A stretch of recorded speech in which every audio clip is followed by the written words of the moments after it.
Martin Houston, how are you, my friend? Welcome into the game in T-Town. Hey, man, I'm doing great. And how about yourself? You hadn't I'm gotten good. anything on you this week, have you? Say what? You hadn't gotten anything on you this week down in Louisiana, have you? No, but I will say this. I love the culture. I love the food. But New Orleans is a... Enough said. You know what I mean? I know exactly. I played there twice, so I know exactly what you mean. Yeah. You might want to visit, but you may not want to set up camp. But I feel like when I go out, as soon as I come back in, I got to get a shower. That's why I asked you, did you get anything on you, man? Yeah. Yeah, it's just I don't. But like I said, I love the culture. I love the food. It's good to experience that. I met a guy last night that was blind, that was on the street, and he had a harmonica. And I'm telling you, I was amazed by the skill set. I mean, this guy was. It was. I sat there and watched him for several minutes, and dropped a few coins in his bucket.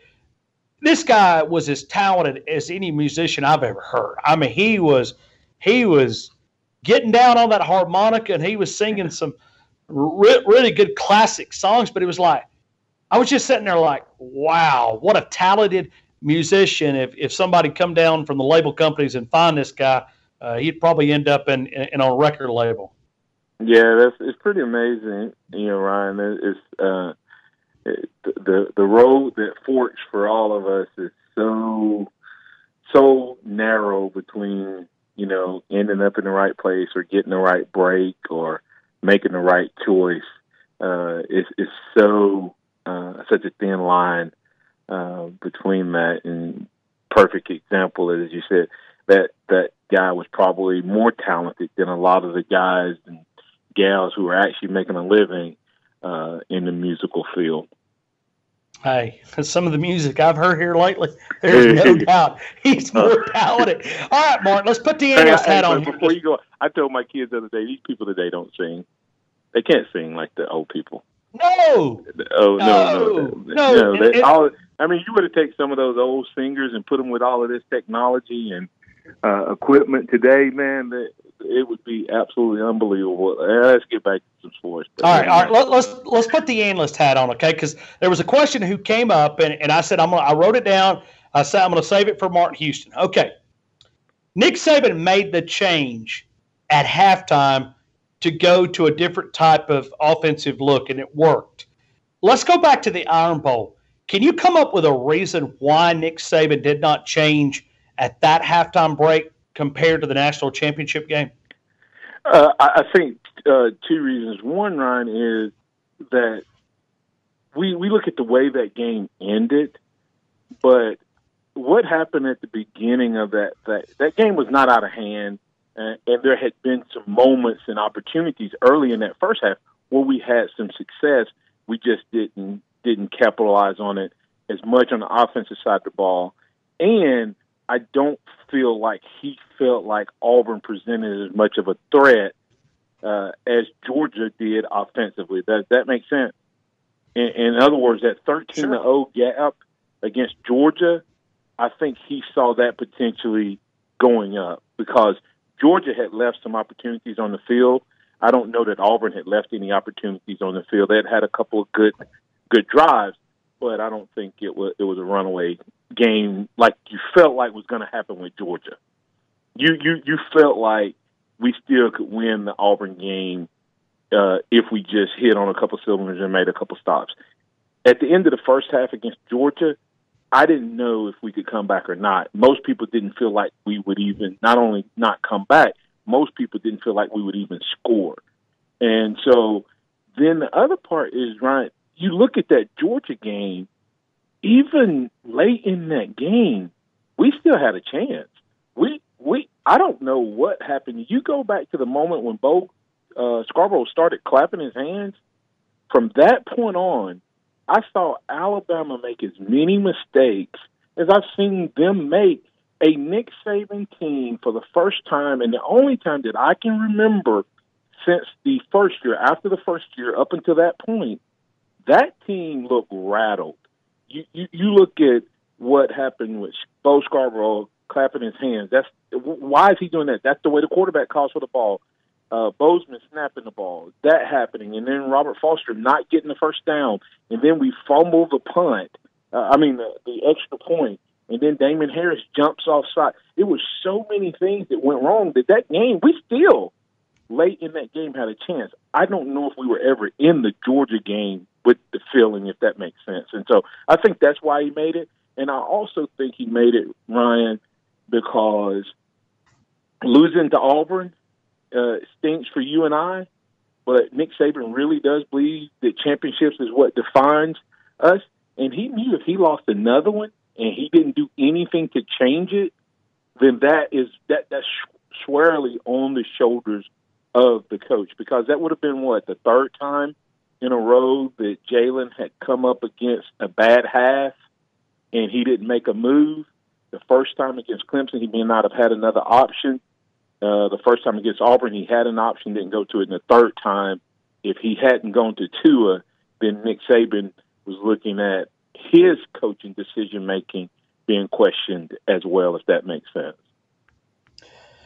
Martin, let's go to Tua Tagovailoa here for just a couple of minutes. When we say that those rushing lanes are going to be open for him because he's a threat to use the entire field, maybe help us break that down to layman's terms.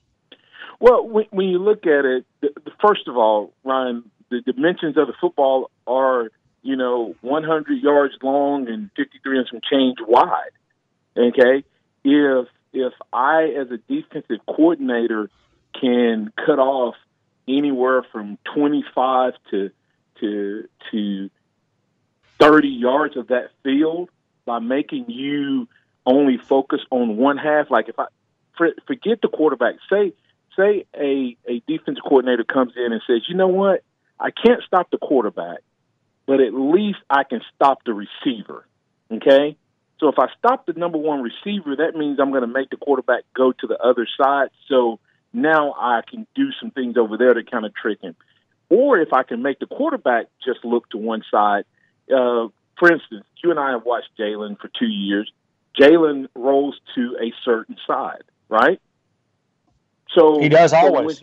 Most of the time. Yeah, so what do? If I want to eliminate the other half of the field, all I do is send pressure. I don't even send pressure to his face. I can totally eliminate that and send pressure to his backside and force him immediately to the right. Now I've done what? I've cut off half of the field. And so with Tua, with his ability to do a couple things. First of all, his pre-read is so good. And I think that's the part of all the things that he does that, to me, that will make him an elite quarterback is what he does before the snap. He gets the ball out so quick because he already knows what the defense is supposed to do. And the better coach their defense is, this is what's going to be crazy against Tua if he matures the way you expect him to. The better a defense plays, according to his rules, Ryan, the more Tua's going to eat them up because he knows what they're supposed to do. That's why the play against Georgia worked. He knew what that guy was supposed to do. So what did he do? He made him hesitate and move to the middle a little bit because he knew he was supposed to have the responsibility on the backside over the top. And so he will be able to use that whole field. And now that means that you can't have 11 guys or 8 guys or 7 guys in tight because you have to spread out to cover 53 yards and some change versus, one half of the field against the run and one half against the pass. You have to spread your players out to cover from sideline to sideline, as well as, Ryan, when you're running the ball, sometimes just getting that linebacker to take one step back creates a gap because it gives the guard one more second. Let me start explaining that a little better. If I know you're going to run the ball mostly and you're not a threat to pass the ball, say in the middle of the field a lot or over the top of the linebackers say their depth is 5 yards. What do you think they begin to do? They cheat up, right? Sure. So now they're at 4 yards instead of 5. well, that guard or that lineman that's trying to get to him now doesn't have as much time to get to that linebacker as he would if he was a back one more step. It changes the angle. It changes the speed in which the contact happens. And all of those things, I know it's rather, all of those things are impacted if you have a quarterback that uses the entire field from sideline to sideline as well as the end zone to end zone. And that's what Tua showed the ability to do. I think he hit 9 receivers in one half. In throwing only 26 passes, he actually had 9 different guys catch the ball in one half. And so that's what he does. He's spreading the entire field. All right. Now you're a running back. Chances are I know you embrace the role, but correct me if I'm wrong. Running backs want the ball, right? I mean, you guys all want the carries. Yes. How hard is that to keep those guys? Because you look back at last year's stats, Jalen had more carries than any of the running backs at Alabama, and really by a decent margin. Just give me your thoughts on maybe how to manage that and the challenges. Well, I think 2 things. One is the Jalen thing is a little skewed because Ryan, I think it was Biscuit Bruce that said Jalen won't throw the ball. That's why he only had the 1 interception, and he referred to Ron Leaf being told, hey, got met by, I think it was Mike Price, if you don't throw the ball, an interception in this game, I'm going to be upset. Well, Jalen, some of his runs, that's a little distorted in terms because it would be a pass play, and it counts as a run. His sacks counts as a run. But even with that, when you take out those, he still is going to eat up a good portion of carries that goes to the running back. So as a running back, I mean, a running back wants a guy who plays that position. And I know you're setting me up. I just want you to know that. But I value my opinion and my credibility. And so a running back, if I'm a running back, I want the guy that doesn't have a whole lot of ability to run it at the quarterback position. I mean, I want a guy that's going to stick it in my breadbasket more times than not. And when we run a read option, like with a guy, when you say Tua versus Jalen, Tua is probably more likely to misread on behalf of giving the ball to the running back versus pulling it. A guy like Jalen may be more apt to pull it if it's questionable than he is to leave it. So I want the guy that's less likely to run it on any play from the sideline being called, or if we run an option-based play, I want a guy that's less likely to run it because the fewer times he runs, the more times I get to carry the ball. And like you said, when you look at Alabama, in a typical situation, Ryan, it wouldn't matter that much in terms of if you only had a couple of running backs and you're looking at getting 20 to 25 carries a game because you're going to run the ball 40 to 45 times. But when you look at Alabama, you got 4 running backs and a quarterback. That's really 5 guys that's splitting the carries. And, every great player, I know they all play within the scheme. They all are great teammates. But the reality of it is Damian Harris wants the ball more than he got it last year. Najee Harris wants the ball more than he got it last year.